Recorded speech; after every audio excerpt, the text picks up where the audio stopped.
Upang matugunan ang mga lumalalang banta sa larangang digital ay mahigpit na makipagtulungan ang Department of Information and Communications Technology sa telecommunications companies at social media firms. Inilatag ng DICT ang mga ginagawa nilang hakbang para labanan ang deepfakes, online scams at iba pang iligal na nilalaman sa internet. Si Criselyn Catarong magbabalita. Dalawang pangunahing sektor ang kasalukuyang kinakausap ng Department of Information and Communications Technology para tuluyang labanan ang lumalalang problema ng deepfakes at online scams.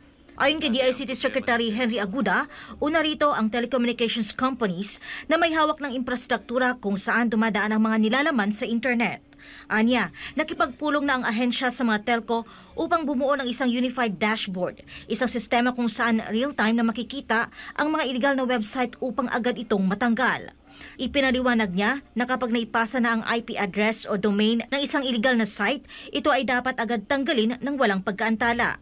Sa ngayon, ani Aguda, ginagawa ng mga telco ang mga technical na disenyo habang ang mga patakaran at regulasyon naman ay pangangasiwaan ng National Telecommunications Commission, Cybercrime Investigation and Coordinating Center at National Privacy Commission.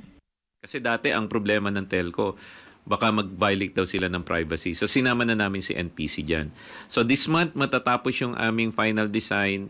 Next month, implement na po natin. Magkakaroon kayo ng matinding experience na mababawasan yung mga yan. Ang ikalawang sektor naman na kinakausap din ng DICT ay ang mga social media platform. Paliwanag ng kalihim, hindi kasi kayang makita ng mga telco ang mismong nilalaman ng mga website. Ang makikita lang anya ng mga ito ay ang IP address ng site o server na pinanggagalingan ng content. Naiintindihan namin, sabi ni Telco, alam mo, Sec, problema naman, di namin makikita yung content ng website mismo.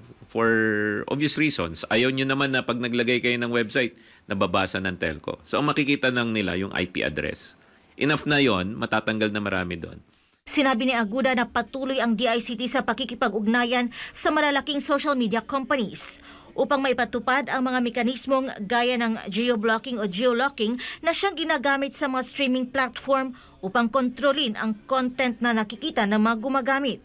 Sorry sa plug, pero Apple TV ang example, hindi nyo mapapanood yung mga ibang shows sa ibang bansa, di ba? Pero mapapanood nyo yung mga gusto lang nilang makita nyo na content.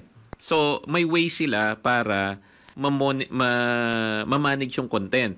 Siyempre, yung mga babayaran nyo lang, yun yung makikita, no? Ang tawag po doon sa mekanismo na yon, geoblocking, geolocking. Bukod sa banta ng deepfakes at online scams, kasama ring tinutugunan ng DICT ang illegal gambling, child abuse sites at iba pang illegal na nilalaman sa online world na ginagawa ng mga cybercriminal. Para sa Diyos at sa Pilipinas kong mahal, Criselyn Catarong, SMNI News.